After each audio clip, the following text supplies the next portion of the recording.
Hello dear students, स्वागत है आप सभी का मेरे इस यूट्यूब चैनल में।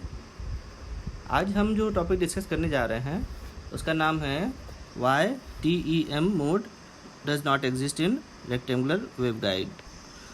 हमने ये देखा कि TE मोड एग्जिस्ट करता है, ठीक है, TM मोड एग्जिस्ट करता है, लेकिन TEM मोड क्यों नहीं एग्जिस्ट करता है, ऐसा बहुत सारे स्टूडेंट्स ने पूछा, इसलिए मैं आज ये वीडियो आप लोगों के लिए लेकर आ रहा हूँ। ठीक है, इसमें हमने ये देख रहे हैं इस फिगर में, ये एक्स एक्सिस है रेक्टेंगुलर वेवगाइड की, वाई एक्सिस है और ये direction of propagation that is Z axis, और इसके अंदर क्या है, एयर एज डाइलेक्ट्रिक। ठीक है, तो इसको समझने के लिए हमने क्या किया है, वेव इक्वेशन ले ली है TE मोड की और TM मोड की। ठीक है, TE मोड में EZ हमारा 0 होता है और TM मोड में HZ 0 होता है। ठीक है, ये हम देख चुके हैं। इसको हम मान लेते हैं क्वेश्चन नंबर 21 एंड 22। ठीक है, जिससे ये कंटिन्यूटी बनी रहे। तो wave equation for TE mode is del square HZ is equal to minus omega square mu epsilon HZ and del square EZ is equal to minus omega square mu epsilon EZ।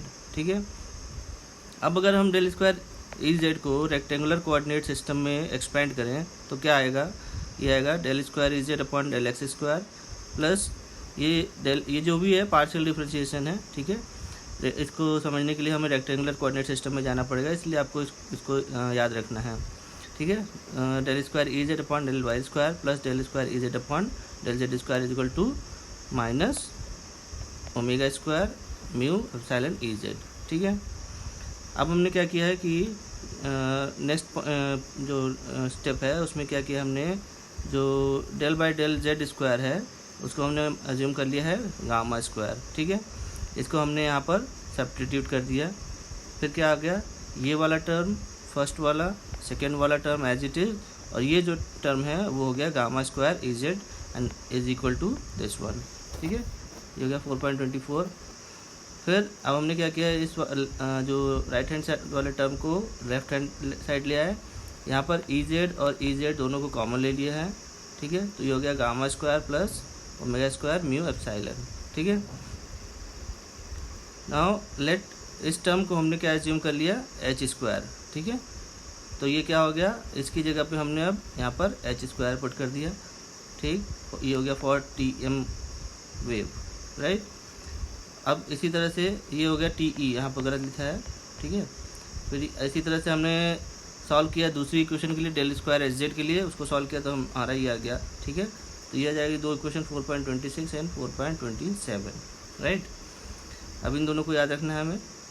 Now by solving the above partial equation, partial differential equation हमने solve कर लिया, हमें solution मिल गया EZ और HZ के लिए। ठीक है, अब मैक्सवेल की इक्वेशन हम यूज़ करेंगे। ठीक है, वो कौन सी है, मैक्सवेल फर्स्ट इक्वेशन, दैट वो क्या कहती है, del cross H is equal to J omega epsilon E।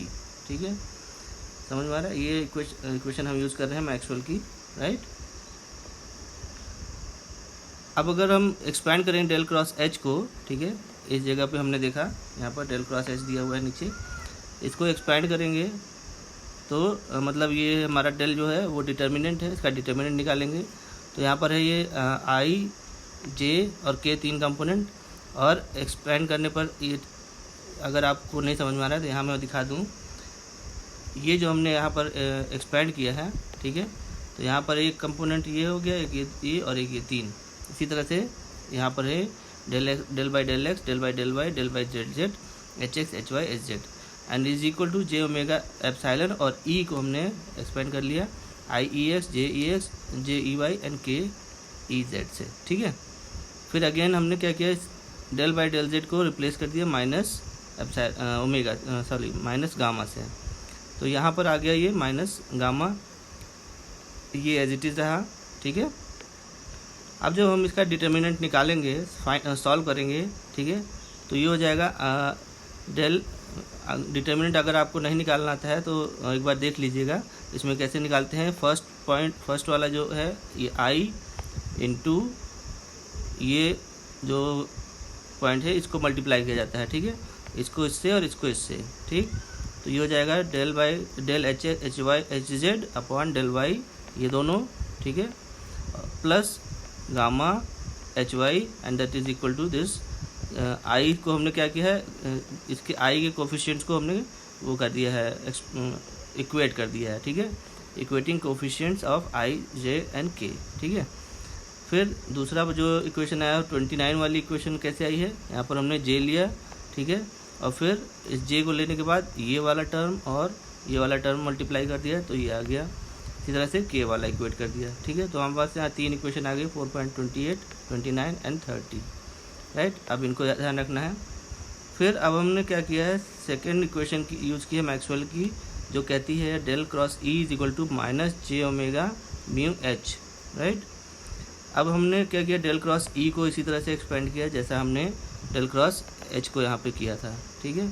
तो डेल क्रॉस ई को जैसे करेंगे तो ये आ जाएगा I del by del x del by del Y del by del Z E X E Z E Y Z, ठीक है।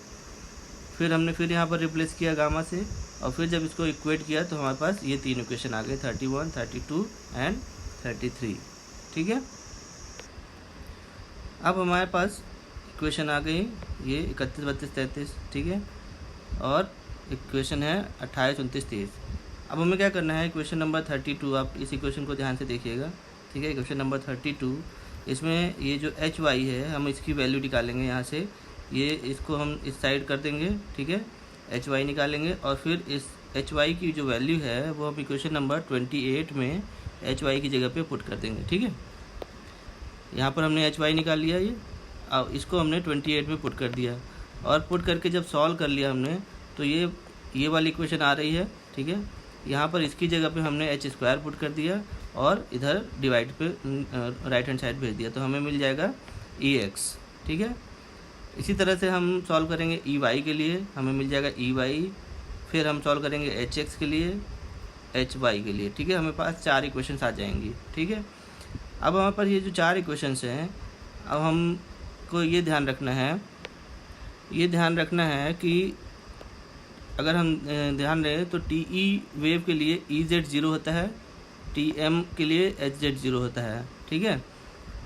तो इस इक्वेशन में जब हम टी ई एम वेव के लिए बात कर रहे हैं तो यहाँ पर एच जेड और ई जेड दोनों 0 होता है, तो हमें क्या मिल जाएगा, ई एक्स इज इक्वल टू 0 आ जाएगा, ठीक है।